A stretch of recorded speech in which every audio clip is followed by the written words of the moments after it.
जय हिंद छात्रों। आज हम लोग चर्चा करने वाले हैं धातु की। देखिए, धातु बहुत ही सरल टॉपिक है। अगर आपको आता है तो अच्छी बात है, अगर नहीं आता है तो ध्यान से समझिएगा। और इसे यूपी बोर्ड में आप लिखेंगे कैसे, ये भी हम आपको बताएंगे। ठीक है।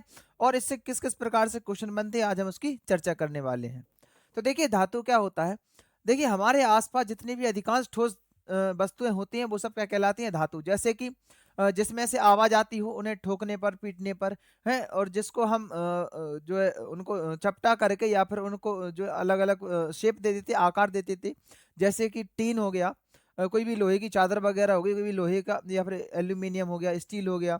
समझ रहे हैं? ये क्या है, धातुएं कहलाती। लेकिन इनकी जो परिभाषा होती है वो आपको 10th में कैसे लिखनी है, 12th में कैसी लिखनी है, वो क्या लिखेंगे आप। जब क्या लिखेंगे, जब कोई वस्तु या जब कोई पदार्थ अपना इलेक्ट्रॉन त्याग कर धनायन बनाता है। क्या? वे तत्व जो अपना इलेक्ट्रॉन त्याग कर धनायन बनाता है वो क्या कहलाते हैं, धातु कहलाते हैं। ध्यान रखना है आपको। ठीक है। क्योंकि एक्चुअली में क्या होता है कि कक्षा 8 तक जो परिभाषा होती है धातु की वो क्या होती है कि जो चमकदार होती हैं, जैसे कि ऐसी वस्तुएं जो चमकदार होती हैं, ऐसी वस्तुएं जिनसे आवाज आती है, जो आघात वर्धनीय होती हैं, वो क्या कहलाती है, धातु। लेकिन वो वहां तक सीमित थी। हम लोगों को क्या करना है, थोड़ी सी वो बहुत अच्छी सी डेफिनेशन उसको लिखनी है। ठीक है। तो आइए बताते हैं हम कि किस प्रकार से आपको धातु की डेफिनेशन लिखनी है। देखिए, इसमें क्या लिखेंगे हम लोग, ऐसे तत्व, ऐसे तत्व जो इलेक्ट्रॉन त्याग कर धनायन बनाते हैं,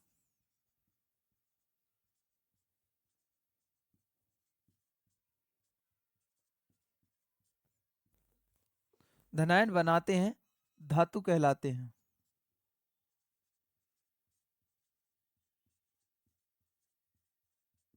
ठीक है। ये आपकी छोटी सी डेफिनेशन हो गई। अब देखिए इसके भौतिक गुण।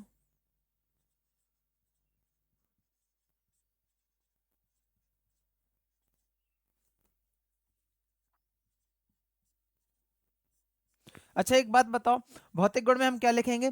जैसे कि कोई भी जैसे धातु होती है, जैसे लोहा हो गया, ये चमकदार होता कि नहीं होता। अब आप बोलोगे सर ये तो ब्लैक कलर का होता। देखिए, ब्लैक कलर का नहीं होता। जब उसको आप जैसे कोई भी नया जो लोहा होता है वो हमेशा चमकदार होता है। जैसे किसी भी लोहे की पटरी को या गाटर को हम बीच में से काटते हैं तो आपने देखा उसमें से चमक निकलती है। ठीक है। तो पहला गुण क्या हो जाएगा कि धातुएं चमकदार होती हैं।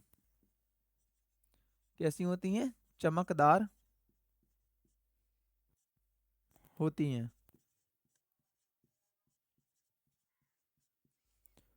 दूसरा हो जाएगा आपका कि धातुएं तन्य होती हैं। तन्यता का गुण होता है, किसका?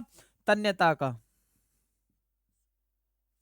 तन्यता का मतलब क्या होता है, इसे हम खींच कर इनके पतले पतले तार बना सकते हैं। तन्यता का गुण होता है।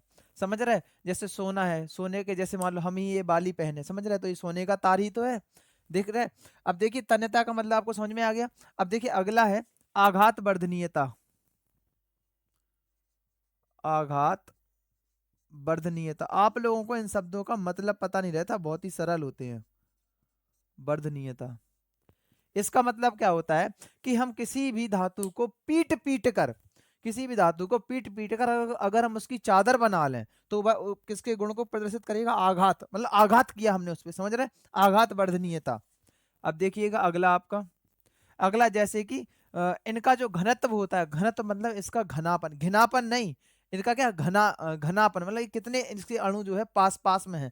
तो जो धातु है उनके जो अणु होते हैं सबसे ज्यादा पास पास होते हैं, मतलब ये जो कैसे होते हैं, घने होते हैं। तो इनका घनत्व कैसा होता है? बहुत उच्च होता है। घनत्व उच्च होता है। ठीक है। आप इसका जो है उसको बना लेंगे। जैसे इसमें देखिए, अधिकांश धातुएं चमकदार होती हैं, अधिकांश धातुएं तन्यता का गुण रखती हैं। समझ रहे? और एक और लिख लीजिएगा, जैसे कि प्रत्येक धातु का गलनांक अलग अलग होता है। जैसे जितने टेम्परेचर पर लोहा पिघलेगा, क्या उतने ही टेम्परेचर पर एल्यूमिनियम पिघलेगी? नहीं, अलग अलग उसका क्या होगा, गलनांक होगा। तो गलनांक कैसे होते? अलग अलग। गलनांक अलग अलग होते हैं।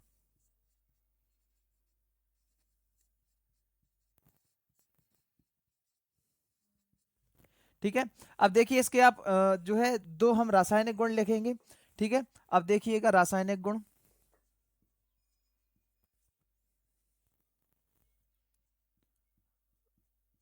रासायनिक गुण, देखिए रासायनिक गुण में क्या लिखेंगे हम लोग, सबसे पहला है आपका कि ये धातुएं जो है ऑक्सीजन के साथ क्रिया करके ऑक्साइड बनाती हैं। क्या लिखेंगे हम लोग, पहला कि धातुएं ऑक्सीजन से क्रिया करके, ऑक्सीजन से क्रिया करके ऑक्साइड बनाती हैं, बनाती हैं। एग्जाम्पल लेंगे आप, जैसे मैग्नीशियम है, Mg+O2 गिव्स देन MgO।